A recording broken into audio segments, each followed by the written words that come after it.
Bonjour tout le monde, c'est Maud, on se retrouve pour une nouvelle vidéo, un nouveau point lecture dans lequel je vais vous parler de L'escalier du diable de Dean Koontz, paru chez l'Archipoche. Je continuerai avec La menace Andromède de Michael Crichton, mais un suspense de Daniel H. Wilson, paru chez l'Archipoche. Et on terminera avec Les Royaumes démoniaques, le tome 1, La Roche des Âges de Christopher Evrard.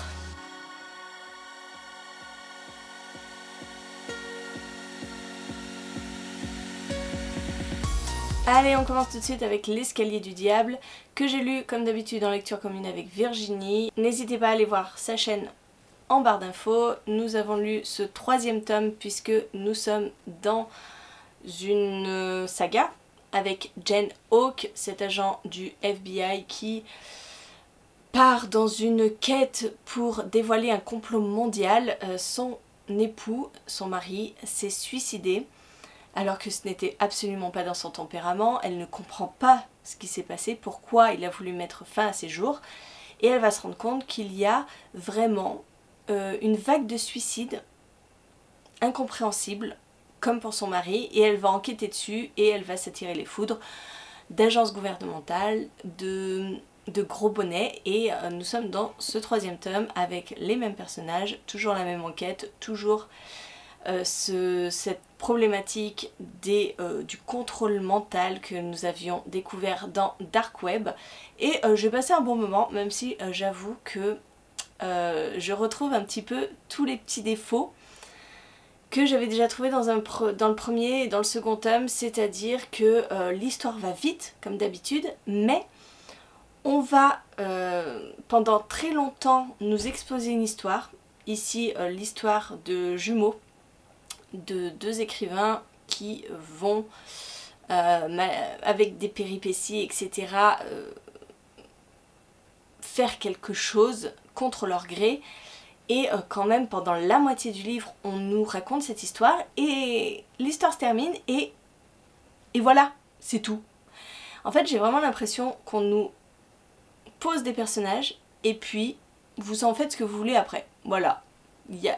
C'est comme s'il n'y avait aucun but, comme s'il n'y avait pas grand chose derrière. Et ça me dérange, et ça me dérangeait déjà dans le premier tome et dans le second tome, parce qu'on faisait exactement la même chose, on nous introduisait des personnages, et puis voilà.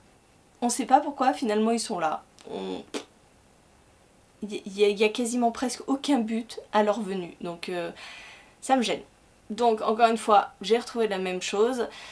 On continue à développer l'histoire de Jane, son enquête avance, clairement. On développe des personnages qu'on voit dans les deux premiers tomes et qui finalement sont présentés comme les méchants, et finalement, c'est peut-être pas eux qui tirent les ficelles, un petit peu comme dans le second tome.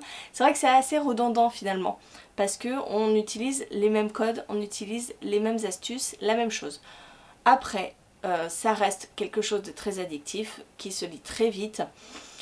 Donc, ma foi, à voir ce que va nous proposer Dean Koontz pour la suite, puisque je crois que c'est le dernier tome paru dans cette saga Jane Hawke. Donc on s'arrête là pour l'instant, mais l'histoire est loin d'être finie. Je vous parle ensuite de La menace Andromède. Je me suis retrouvée un petit peu bête, parce qu'en fait je me suis aperçue que c'était un tome 2. C'est la suite de La variété Andromède, écrit par Michael Crichton je crois que c'est dans les années 60, et en fait, cette suite n'est pas écrite par Michael Crichton, elle reprend son histoire, mais elle est écrite par Daniel H. Wilson, puisque Daniel Crichton, entre-temps, est décédé. Enfin, c'est ce que j'ai compris, hein. C'est un peu embrouillé, parce que, vous voyez, il y a quand même marqué Michael Crichton en gros. Donc, on se dit, bah, c'est un roman de Michael Crichton. Mais, en fait... Bref, c'est un peu bizarre. Dans La menace Andromède, nous sommes 50 ans après La variété Andromède. La variété Andromède, c'était une bactérie extraterrestre qui se retrouvait dans un petit village de l'Arizona. Voilà. Et qui détruisait un petit peu tout sur son passage. La bactérie donc est extraterrestre, et on va la retrouver 50 ans plus tard, qui se développe à nouveau en pleine jungle amazonienne, et une équipe de scientifiques, mais pas que, de soldats, etc., va être constitué pour aller enquêter sur cette bactérie, comprendre pourquoi elle recommence à se propager et éviter la fin du monde, tout simplement. J'ai bien aimé cette lecture, simplement c'est très étrange au début parce que on a l'impression qu'on nous conte une affaire, comme si on était dans un rapport de cette équipe, à se dire voilà ce qui s'est passé, on les a envoyés là-bas, à tel jour il se passait ça, à tel jour. Donc au début c'était un peu étrange, on se disait mais qui est le narrateur? Pourquoi on nous explique ça? Pourquoi on ne voit pas du point de vue des personnages?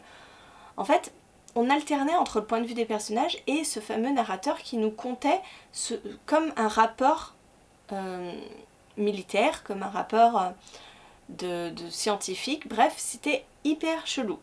Clairement, je ne comprenais pas grand chose. Et puis, du fait que c'est un tome 2, on revient quand même pas mal sur le tome 1 et on revient pas mal sur les événements du tome 1 parce qu'on retrouve... Alors on retrouve pas des personnages du tome 1, mais on retrouve les enfants, voilà, de ceux qui étaient dans le tome 1.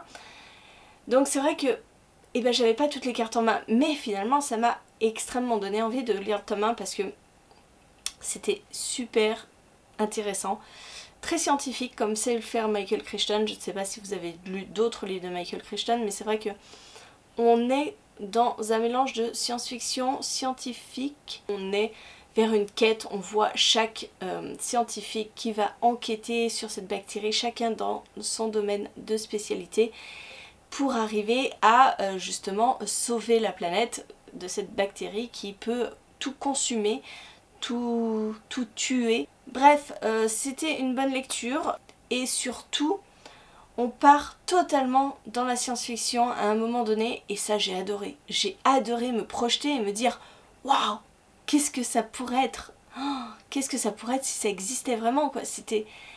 Ça m'a mis des étoiles dans les yeux à me dire waouh, là on part dans un tout autre domaine, on n'est plus les pieds ancrés sur terre et ça j'ai adoré. J'ai vraiment adoré ça, me propulser dans l'espace et voir toutes les conséquences et tout ce que ça pourrait être, c'était magique. Donc voilà, ce livre m'a quand même bien fait rêver, même s'il est quand même très technique. Et comme je vous dis, c'est un second tome. Et on va terminer après le thriller et la SF par de la fantasy avec les royaumes démoniaques. Nous sommes dans un livre auto-publié, c'est l'auteur qui me l'avait envoyé. Et en fait, j'ai terminé ce livre et je me suis commandé le second tome. Parce que clairement, ce premier tome vous laisse un petit peu sur votre faim. Nous allons suivre Siwen, qui est un mage et qui a une quête. Il cherche la roche des âges. Il a cette ambition de partir, de changer le monde et il a besoin de la roche des âges. Pour cela, il se lance dans une quête et au moment où il va toucher du doigt la roche des âges, quelqu'un va se mettre sur son passage et ce quelqu'un c'est Olivia. Et Olivia c'est une ondine et elle-même cherche la roche des âges pour son peuple et pour le sauver d'un ennemi. Et voilà, on va interagir entre ces deux personnages, on va voir leur parcours, leur quête, leur objectif. Et j'ai beaucoup aimé, je me suis pas mal attachée à ces deux personnages, ils ont tous deux des failles, des blessures. Et oui, j'ai aimé les suivre. J'ai aimé découvrir cet univers rempli de beaucoup de créatures de fantasy. On est avec je vous l'ai dit, des mages, des ondines, des métamorphes, des démons, les royaumes démoniaques quand même. Nous avons les démons qui envahissent leur royaume. Bref, c'était vraiment pas mal, j'ai beaucoup aimé et puis j'avoue que j'aime beaucoup le fait qu'il y ait des illustrations qui parsèment le récit. J'aime beaucoup aussi le fait que le récit ne soit pas tout d'un bloc dans la page. Voilà, vous avez des paragraphes.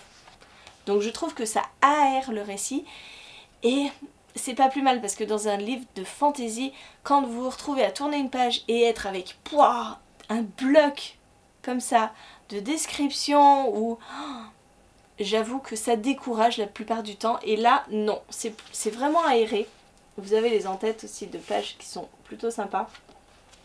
Le seul petit bémol, je vous l'avais dit dans une story Instagram, c'est que oui, on a des paragraphes, mais c'est parfois mal découpé.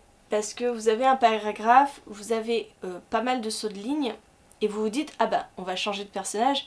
Et en fait, on reste sur le même personnage, et le paragraphe d'après, qui n'a pas plus de sauts de ligne que ça, change de personnage.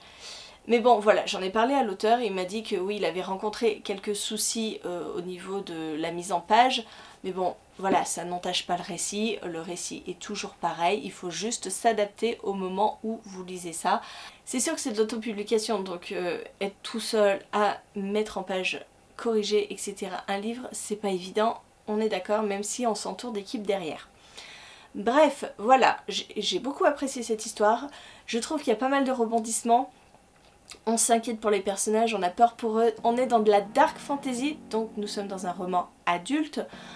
Je vous préviens qu'il y a certaines scènes qui sont un petit peu gore. Je crois que dès le début, on tranche la tête, on éviscère, enfin ce genre de choses. Mais franchement, c'est de la très bonne fantasy et comme je vous l'ai dit, je vais lire le tome 2 dans pas très longtemps dès que je l'aurai reçu de ma commande. Voilà, j'en ai terminé avec cette vidéo, merci de l'avoir regardée jusqu'au bout. N'hésitez pas à me dire en commentaire si vous avez lu un de ces livres, ce que vous en avez pensé. Et moi, en attendant, je vous fais des gros bisous, je vous souhaite une très bonne journée, de très bonnes lectures et je vous dis à très bientôt pour une nouvelle vidéo.